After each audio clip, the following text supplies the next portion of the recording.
Hello, everyone, and welcome to this week's Grow Wealthy Grooming. I am your host, River Lee. Give me 1 second. I'm going to go ahead and turn on the other light. Boop! Ta-da! Now you can see me. All right, so I've got my chat open. I'm going to double check to make sure we are streaming in our groups. And if you guys can see me and you're here on YouTube, go ahead and let me know. Yeah, looks like we're rocking and rolling. Awesome. So, for those of you guys who have never talked to me before, my name is River Lee. I'm the founder of the Savvy Groomer, where we teach busy pet professionals all about personal finance and business. I am still enjoying my delicious blueberry wine. It's pretty awesome. And it's from a local vineyard. How do you get better than that? So let's go ahead and start talking about today's topic, which is how to create better client boundaries. So I'm going to talk to you about 5 different things, and we're going to wrap up at about 7:30. So I'm going to go ahead through these. I'm going to be watching my YouTube comments. For those of you guys that are watching the streams and the groups, I'm happy to have you here. However, during the live, I don't check Facebook. I only check YouTube. So if you want to be part of the conversation, feel free to hop onto YouTube and go ahead and comment. So the number one thing I want you to start thinking about when you have client boundary issues is, are they your ideal client? I talk all the time about what I call the soulmate client. And what happens with you guys a lot of times is that you just take anyone with money. Anyone who has a wallet is a customer. And I want you guys to start changing that. I want you, when you have a client issue, to consider, is this person even worth it? Now, I know that sounds like a dick thing to say, right? That sounds like a really mean thing to say. But a lot of times when you are clashing with a customer, it's simply because you and them are not compatible. Think about to yourself, what is it that they're upset about? Is it something that doesn't make sense for your business model? For instance, you guys know that I require every 4 weeks for my clients. If I have an issue with a client who wants 6 weeks, 8 weeks, 12 weeks, won't get on a regular schedule, then I'm trying to create a boundary with somebody who's not my ideal client. And it's a waste of time and energy. And I know that sounds super harsh, but a lot of times you guys have to stop chasing the wrong people. It's kind of like if you guys ever known one of your friends who's in a terrible relationship and you're like, why don't you just break up with them? And they're trying to save this terrible relationship. That's what happens when I'm watching you guys with these clients, that you can tell it's not that they're bad clients. They're just not the one for you. And too often, you guys, if I ask you what's your ideal client, you'll tell me basically anyone who's willing to pay your prices. It has to be more focused than that. Lynn Paolo did a great class on finding your ideal client.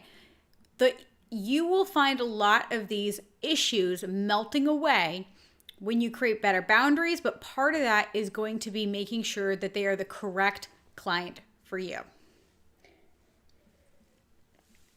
And if you guys would love a Grow Wealthy Grooming segment on this, I'd be more than happy to do a 30-minute next week if you want, or the week after, more about how to find your ideal client.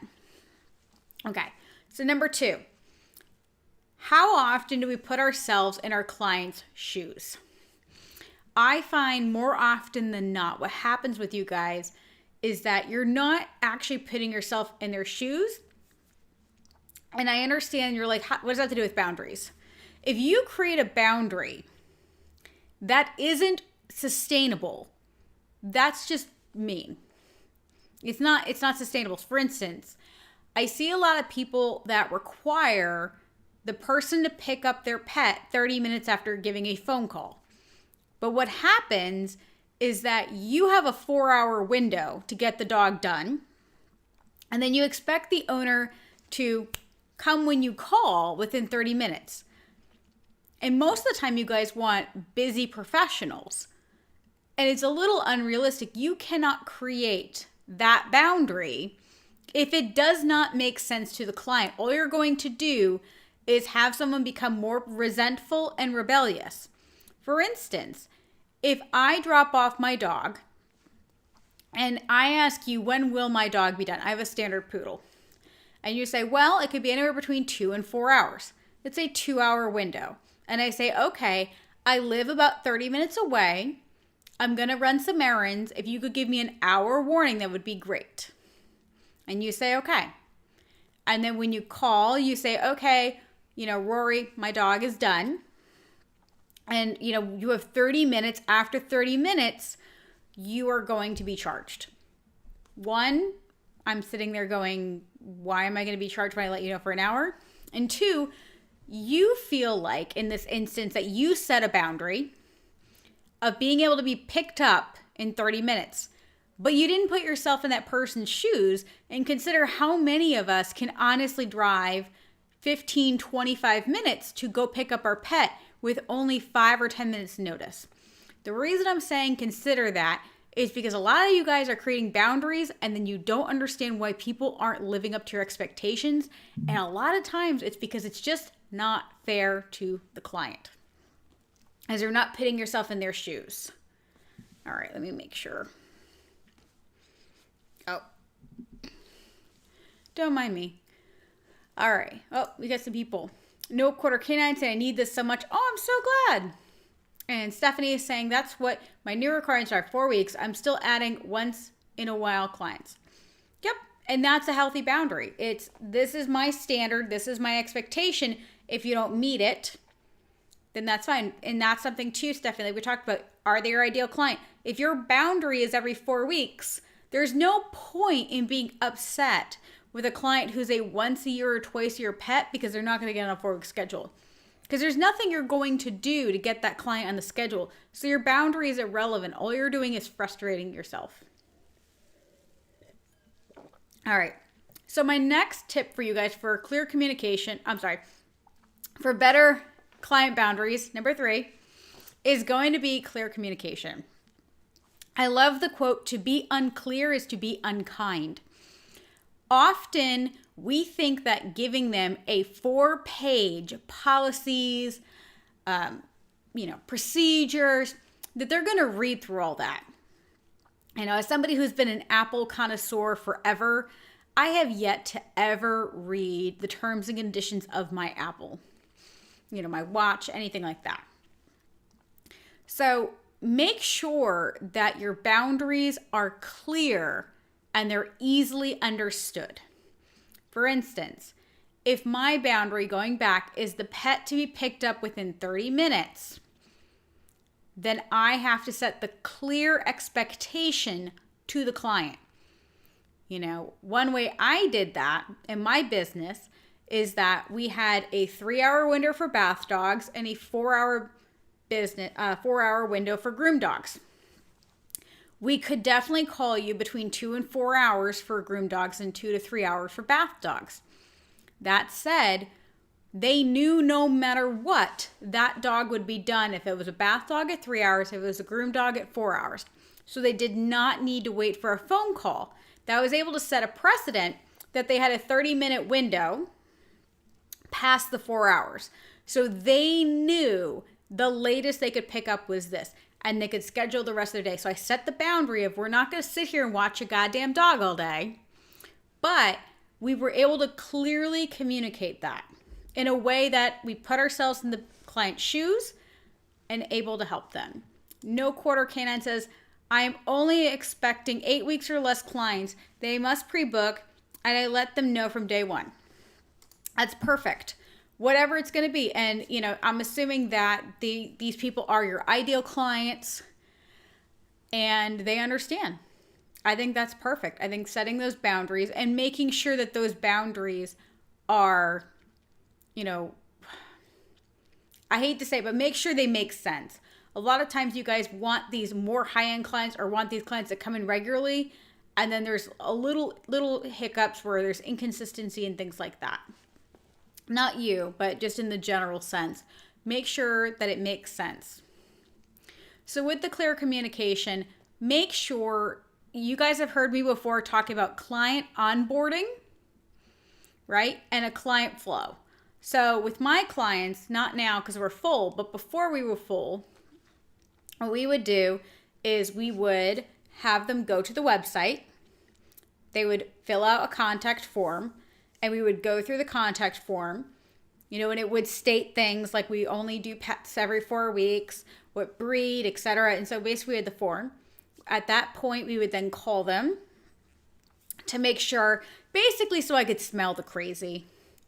Book them in their first appointment, and then go ahead and, explain the policies, explain how we do things.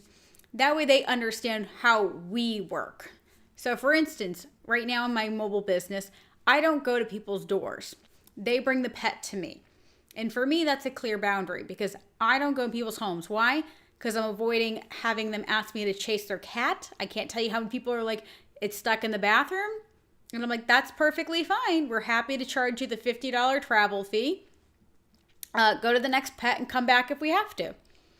And again, that is a boundary. That is a clear communication, right? Because if this client knew that we had a window and we come to have the pet ready, and if you don't, that's fine, then we're going to have certain fees or anything like that. And those, a lot of times, fees are a great way to create better boundaries. As long as they're fair. That's the thing, is what's good for the goose is good for the gander generally. I try to make sure my expectations of the client are reasonable, are something that person can do. Again, making sure they're my ideal client.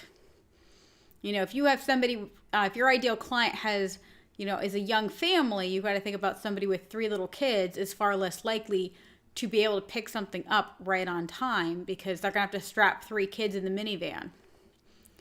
All right, so let's talk about number 4. Document, document, document. So things in writing are your best friends. Before, during, and after photos, video, audio, everything is documented. In this business and in my previous business, everything was documented. Every cat I groom, I do a before, a during, and an after. Now, most of my current clients don't need a during. They might if we're doing a line cut. And if their skin's a little, red or anything like that. But it's important to have video and or audio, especially if you have employees. I will say when I had my shop, one of the best things I ever did was install in the front, in the reception area, a audio and a camera. That way, if I explain to the client, hey, we're going to do, this pet's matted, you can see the matting. Again, clear communication, right? And then I set my boundary, which was, it's either going to be a very expensive shave down. You can go home and brush the dog, or, depending upon the case, I might be willing to do small incremental, some dematting depending upon how matted the pet is. And that's a clear boundary. Another example of a boundary would be if a dog comes in that needs a de-shed. If I see the pet needs a de-shed and it is what it is, then guess what? They're getting a de-shed. If they don't want a de-shed, I set my boundary and I say, if you don't like that, then you're welcome to go elsewhere. Does that suck sometimes financially? Yes. But if I don't set that boundary and I'm not willing to clearly stand behind it, then it's like little kids. I mean, children and Labradors, right? If you don't set black and white standards, then you're going to get caught up in the gray. It's like the dog that sometimes can jump on the couch, sometimes it can't. When it does that, you can't be mad at it. So when you have clients that you sometimes follow your policies, but sometimes you don't, and this is a policy, but I've never actually mentioned it to you. So I'm hoping that you remember that thing you signed 3 years ago which no one does. Let's be honest. Let's be very, very fair. Unless if you have them sign it and go through your policies and remind them of your policies every single time, they're not going to remember. I could honestly not tell you my hairdresser's policies, nor the woman who does my eyelashes, or the woman who does my nails. Or the woman that waxes me. I have 4 different places I go, and I couldn't tell you a single policy. No idea. I couldn't tell you if they have a rebooking policy. I wouldn't know if they have anything, honestly. I just know this is the person I go to. I book with them. I go in for my service. I'm not the kind of client who ever cancels, but if I did cancel, I wouldn't know what the policies were. And it would be very difficult to find that out the hard way. So I would probably call if there was an emergency and find out the hard way. So, and that's again, but if that's a good way to set a boundary. So for instance, if I called Rose, who does my nails, and I said, hey, I have to pick up my son at school at 2:00. We have an appointment at 1:00. There's no way I'm going to be able to get my nails done and pick him up on time. Can I move my appointment to 4? Now, if she says to me, absolutely, but you've got to pay for that missed appointment, then I have to make a decision as a client. That's a boundary. And it's up to us as the business owners to decide where we are going to create that line. And I think that there is too much of the pendulum swinging. We have people that swing one way where basically they hate their customers are rotten, they're like little children who need to be trained and need to be taught, and they're terrible people. Or the other way, where they're complete doormats. And I think we can just find ourselves somewhere in the middle. I think we can find something in the middle where we're not doormats. Like, I don't want any of you guys to be doormats and to be taken advantage of. But I also don't want you guys to be totalitarian, Nazis. Like, there's no reason to be unkind to people who are just trying to live their lives. And most of the time, they don't understand what we do for a living. Like, when they bathe their dog in the tub, it doesn't take nearly the amount of time. They don't understand what we do. If they did, they'd probably be nicer. That's one reason I love cat grooming. Because anyone who's ever tried to bathe a cat is like, thank you. They just literally just do this, like, oh, thank you. All right. And this also leads me into my final point. And again, like I said, if you guys are on YouTube, feel free to put things in the comments, and I'm happy to use as I know it's live, your personal experience, and I can show you how to create a better boundary.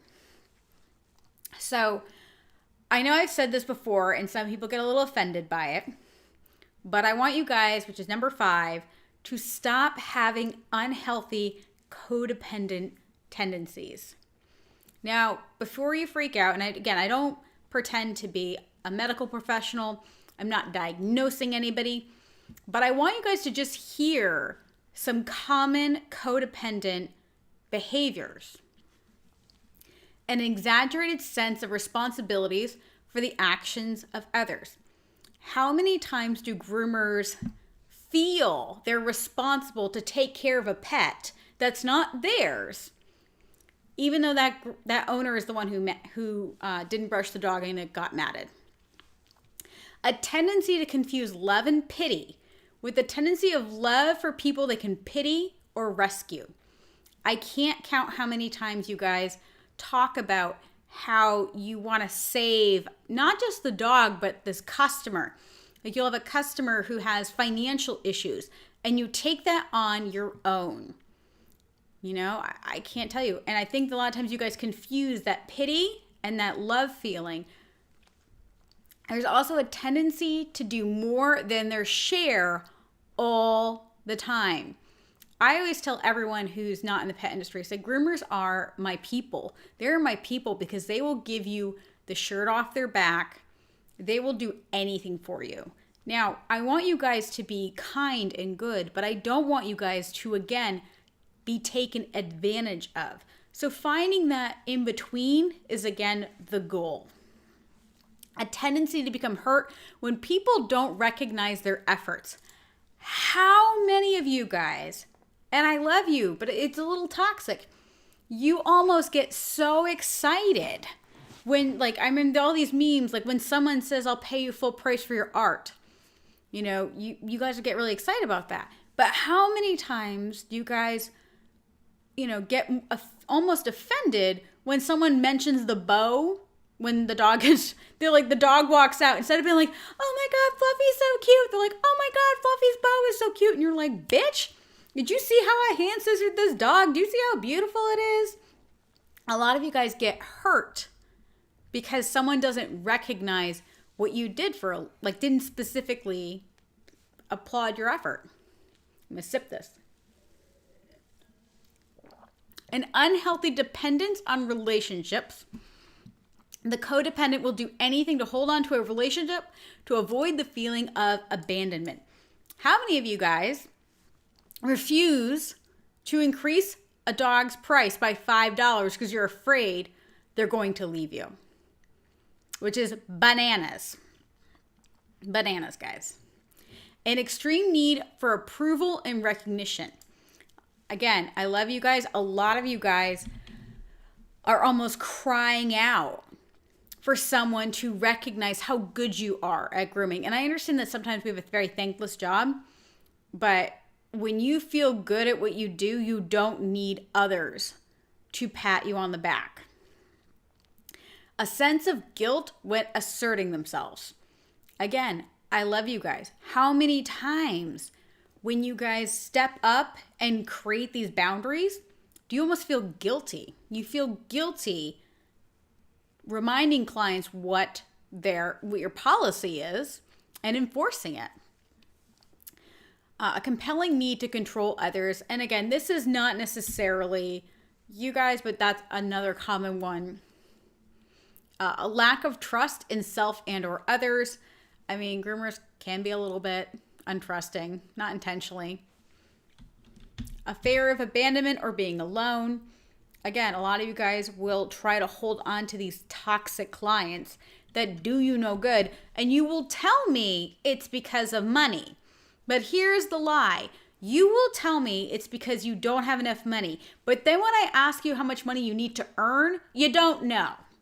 So you can't have it both ways. You can't say, I don't have enough money, and then I would say, well, how much money is enough? And you don't know. It's just something you're telling yourself instead of actually dealing with the other problems. Difficulty identifying feelings. I worked a lot with this with my clients. Again, I am that person. I have very codependent tendencies that I've been working on personally. I always tell people I used to think my feelings. If you asked me what I felt, I would tell you what I thought. And getting in touch with your feelings is really terrible, but it's ultimately makes you a lot happier, which sounds really crazy as I say that as I'm drinking. Difficulty adjusting to change. Every groomer ever that refuses to give up their appointment book, their paper appointment book, their paper index cards. And problems with intimacy and boundaries. And other things can be chronic anger. Most groomers are not like this, but we all have worked with somebody who would just lose their chicken nuggets and start screaming at the dogs and screaming at you over nothing. Problems with lying and dishonesty. I've been a grooming business owner long enough to know there are plenty of groomers who are liars or dishonest, mostly to get out of something. I always tell the story of the groomer that, snipped up a dog's ear. And after they did that, and they basically lied to me while the dog's ear is in ribbons. Poor communication and difficulty making decisions. Now that can just be anybody, but I want you guys to hear these tendencies. And I'm not saying groomers are codependent as a group, but what I'm saying is we have a lot of codependent behaviors that manifest themselves in our business. And by accepting that and by working through them, instead of just, because like we know what we should be doing. It's not the tactics, it's actually implementing them that we have trouble. You know, I can give you guys scripts all day, but it's that fear of conflict, that fear of stepping up to somebody and setting our boundaries and, you know, creating that. That's what a lot of us really struggle with. No Quarter Canine says, I just fired a toxic client in a very professional manner this weekend. It was such a huge relief, but then I felt guilty. So this is a perfect example. You knew this client was toxic. You did everything possible. You did it even in a professional manner. And then there's that unhealthy feeling of guilt. Now, not a psychologist, not going to pretend to be. What I would do is just do a little bit of mind mapping and write down the feeling and kind of explore why you feel that way. You know, is it that you feel like the dog is not going to have anybody else take care of it as well? Do you feel like you should not have instilled your boundaries? And sometimes these feelings can be not wrong, but they can be confusing. You know, I realized I had really unhealthy feelings around money. And I had no idea. I thought, no, I like money. If you ask me, I'd be like, no, I love money. Give me some money. And then when I realized that increasing my prices felt wrong to me because I felt like I was stealing from people, that's when I realized that it wasn't healthy. And it wasn't that I didn't feel like I was worth it. It just felt like it was too much. But then again, what is too much? And this is where we get into these spirals. And I talk a lot, way more now than I did 2 years ago, about our emotional well-being, primarily because a lot of you guys have all the right tools. You're just not implementing them. Or you have all that potential and possibility.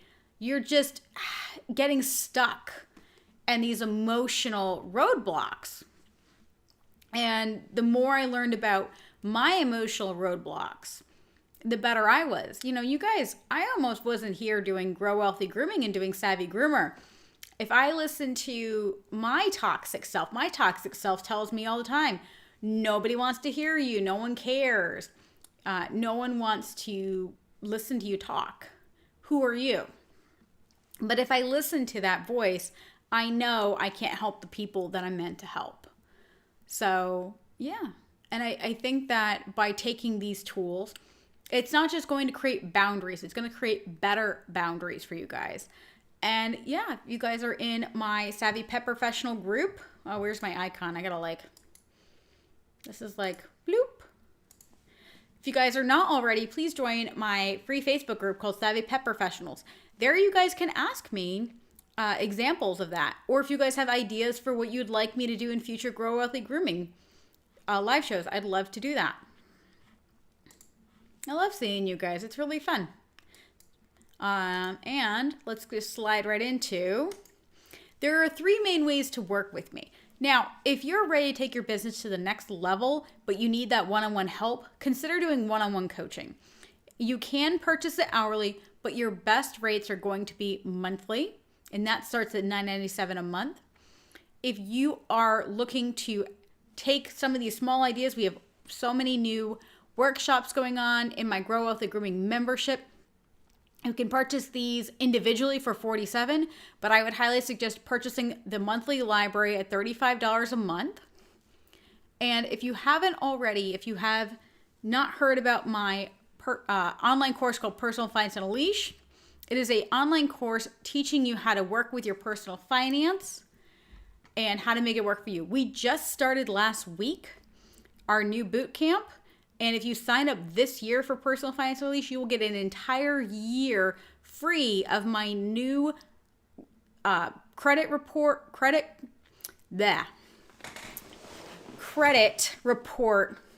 fixing and I'm just having a brain fart. Don't mind me. I'm going to have a sip of wine. So next year we're having a group coaching program on fixing your credit and saving up for businesses like a mobile van or getting out of debt. So you'll get an entire year of that coaching for free when you purchase Personal Finance on a Leash this year. Ugh. It's terrible. I'm telling you guys, like I try really hard to be good, but live, sometimes it catches up to you, you know? All right, guys. So it is always fun to chat with you. And I'm really looking forward to seeing you guys next week. This week's I'm doing a live workshop in my Grow Wealthy Grooming membership called Run Your Business on Autopilot. So that's really exciting. That's going to be really, really fun. At the end of October, I will be doing 4 classes in I'm hiccuping. In the Pet Professional Business Summit. I'll be doing a 2-hour class on bookkeeping, an hour on retirement, and then one on hiring and one on finances, because you know that's what I love. So I'm really excited. I'm going to be at Atlanta this year. I'm going to be at Hershey. It's going to be a whole lot of fun. So with that said, it is always lovely to see y'all, and I will see you next week. Now, if you're in my Personal Finance on a Leash group, go ahead right now and go watch week 1, module 1. That way we can go ahead and get started right at 8 o'clock. All right, guys. Happy grooming. I have to stop streaming. Boop. Bye, guys.